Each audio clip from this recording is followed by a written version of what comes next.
भीषण गर्मी और लू से लोगों को राहत मिली है। तापमान में 3 से 5 डिग्री तक की गिरावट दर्ज की गई है।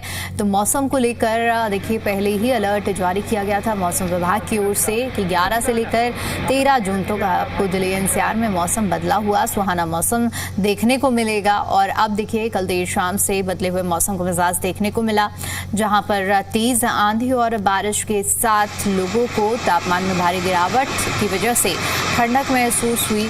और आज भी देखिए जो तापमान है वो सामान्य रहने वाला है। और इसके अलावा अगर हम बात करें कि आने वाले दिनों में भी तेज हवाओं के साथ इलाके में बारिश का दौर जारी रहेगा। तपती हुई गर्मी, उमस भरी गर्मी से लोगों को राहत मिली है। हालांकि मौसम विभाग की ओर से ये भी कहा गया है कि इस बदले हुए मौसम के पीछे की वजह है वेस्टर्न डिस्टर्बेंस, जिसकी वजह से बदला हुआ मौसम लोगों के लिए राहत लेकर आया है। फिलहाल देखिए 13 जून तक दिल्ली एनसीआर का जो मौसम है वो ऐसे ही रहने वाला है।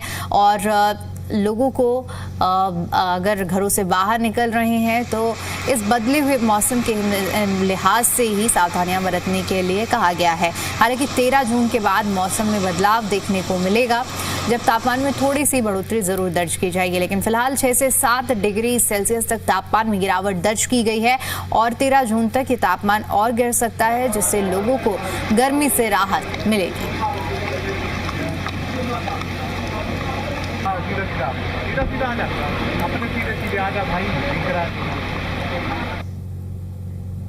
इधर उत्तर भारत में मौसम ने करवट ले ली है। मौसम विभाग ने कई राज्यों में ऑरेंज अलर्ट जारी किया है। तेज आंधी, बारिश, गरज चमक और ओलावृष्टि की चेतावनी दी गई है। जम्मू कश्मीर, हिमाचल प्रदेश, उत्तराखंड, पंजाब, हरियाणा, राजस्थान और दिल्ली एनसीआर में मौसम का असर देखने को मिलेगा। हरियाणा, पंजाब और राजस्थान में 60 से 70 किलोमीटर प्रति घंटे की रफ्तार से तेज हवाएं चल सकती हैं। मौसम विभाग के मुताबिक तापमान में 4 से 6 डिग्री सेल्सियस तक गिरावट दर्ज हो सकती है।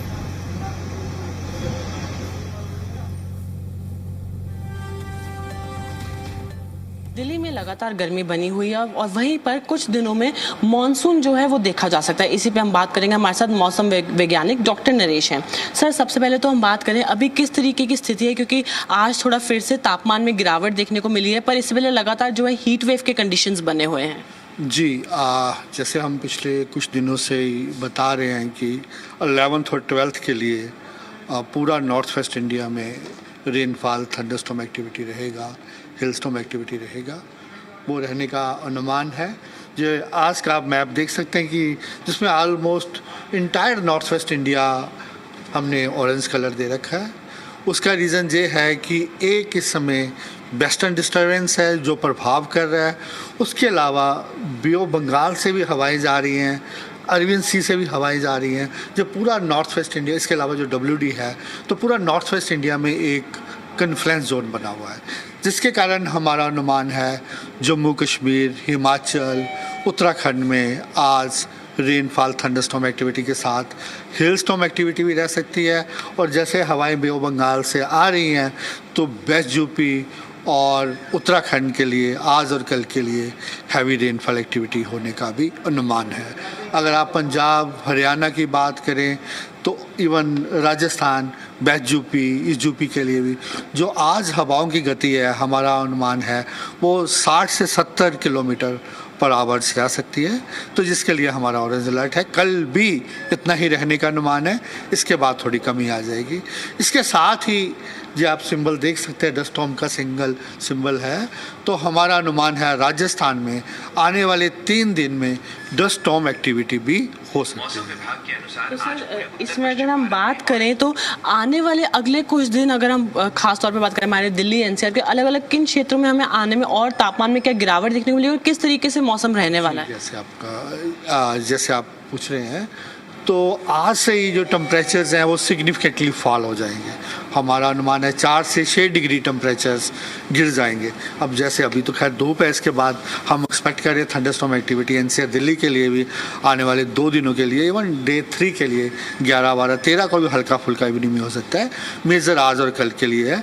तो इसके बाद जो टेम्परेचर है 4 से 6 डिग्री तक गिर सकते हैं पूरा नॉर्थ वेस्ट इंडिया में। तो फिर एकदम टेम्परेचर तो प्लेजेंट हो जाएंगे। उसके बाद स्लोली जब जो सिस्टम निकल जाएगा तो फिर स्लोली टेम्परेचर थोड़ा बढ़ना स्टार्ट होंगे, लेकिन फिर भी जो टेम्परेचर्स हैं एट द मोस्ट 40-41 के पास ही रहने वाले हैं 3-4 दिन के बाद। और सर इसी के बीच हम देखें तो कुछ एल नीनो वाले कंडीशंस भी जो है बनते हमें दिखाई दे रहे हैं, अगर इस बारे में आप हमें कुछ जानकारी दे पाएँ। देखिए, जो हमने पिछले जैसे 27 मई को प्रेस रिलीज इशू किया था, जो मंथली इशू कहते हैं, तो उसमें हमारा यही स्टेटमेंट था कि during monsoon season El Nino conditions develop हो जाएंगी। इसके अलावा जो नेक्स्ट स्टेटमेंट है वो 1 महीने के बाद, इस महीने के एंड में या 1 जुलाई के बाद, 1 जुलाई तक हमारा आएगा। और इसके साथ ही अगर आप मानसून की बात करें तो मानसून ने आज भी कुछ हिस्से जैसे तेलंगाना के हिस्से बचे हुए थे, इवन तेलंगाना के काफ़ी हिस्से, आंध्रा के हिस्से कवर किए हैं, थोड़ा उड़ीसा का टच किया है, इसके अलावा बिहार के हिस्से कवर किए हैं। आने वाले 3 से 4 दिनों में जो थोड़ा ईस्ट इंडिया में आगे प्रोग्रेस करने का अनुमान है। शुक्रिया सर हमसे बात करने के लिए। तो देखिए लगातार जो है आने वाले दिनों में हमें तापमान में और गिरावट देखने को मिल सकती है। साथ ही में जैसे मौसम विभाग का जो ऑफिशियल स्टेटमेंट है कि मॉनसून के बीच एल नीनो कंडीशंस बन जाते हैं और आने वाले दिनों में हम और जो है ऑरेंज अलर्ट पहले ही जारी कर दिया गया है और हम आने वाले दिनों में और मॉनसून कंडीशंस देख पाएंगे। कैमरा पर्सन नरेंद्र के साथ तान्या चुग, जी मीडिया, दिल्ली।